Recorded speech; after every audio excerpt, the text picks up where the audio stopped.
May the evils of devil worship and nefarious magic cease. It's a strange mission indeed that's brought the Rev Donald Omand on a 700-mile journey from his West Country home to the shores of Loch Ness. For Dr. Omand, just retired as vicar of Chirrick in Dorset, has an appointment with the monster.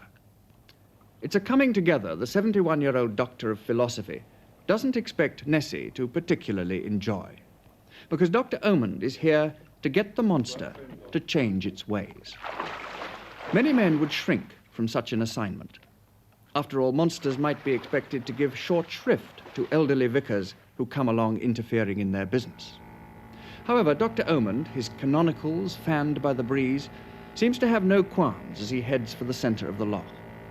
It's there he will perform the ceremony which, he confidently expects, will mark the end of 1,000,000 years of monstrous behaviour. I adjure thee, thou ancient serpent, by the judge of quick and dead, by him who made thee in the world, that thou cloak thyself no more in manifestations of prehistoric demons.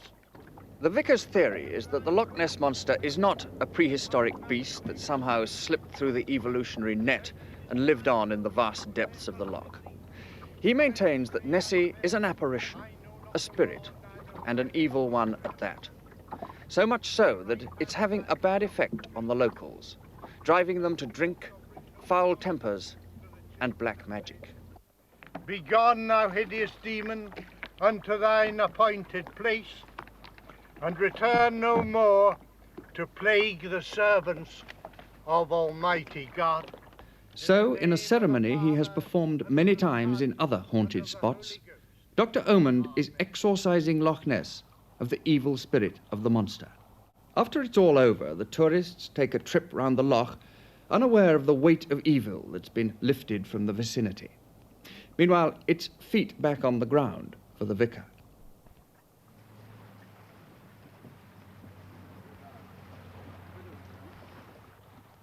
Dr. Omand, what is this a spirit of? Did it ever have a material being, the Loch Ness Monster? Well, that is really difficult to answer. I think it had. I think it is something that hundreds or thousands or even millions of years ago was in this place. I think it was possibly what we knew in the old days as the dragon. The dragon, which really, of course, is the devil. It means that, the evil. You may not know that in Sweden, in the north of Sweden, there's a lake that's just as famous as Loch Ness for its monster. I've been there, and I've also seen it in a fjord in the north of Norway. And in both these places, I have found that it has an injurious effect upon people. People who see it, people who live near it, people particularly who go searching up for it. What sort of vices does the monster lead people into? Well, vices, I would say more failings. I've known one very bad case of drugs, going to drugs. I've known numerous cases of alcoholism, and I have known marriages broken in the most unexpected ways, marriages that had stood the test of time, that broke after this. Broken by the monster?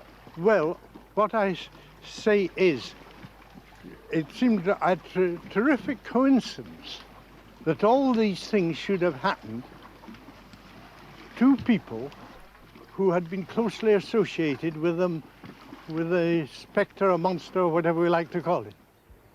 Among villagers in nearby Drumnadrochid, the theory that the monster might do them a mischief finds few supporters. Have you any thoughts that the monster might be an evil spirit? No, not at all. It's the kindest, sweetest thing, if it does exist. You don't know anybody locally who's gone under the weather because of the evil spirits of the monster? No, I think they're under the weather when they see the monster. There's an English vicar been up today, and he's exorcised the monster because he thinks it's having a very evil effect on some of the local communities, driving them to drink. It doesn't need a monster to do that. How will you be keeping tabs, if you like, on the Loch Ness Monster to make sure that your exorcism has been effective? Well, one person who wrote to me on this subject and knows certain cases that I do not know will notify me in a year's time whether there is any difference or not. If there is no difference, I shall confess I've failed. That'll be that. And your success here will give you heart to continue exorcising lochs throughout the world. Yes, assuming that it is success. I believe it is, because I think through my Highland mother, I have a certain amount of what we call fairness, and I get a sense of things. And when I performed the exorcism here, I had that feeling of weakness, which almost invariably goes with success in exorcism. Give thy servants faith to fight manfully against the wicked serpent, lest he despise those who put their trust in thee, and lest he say like Pharaoh, I know not the Lord, neither will I let Israel go.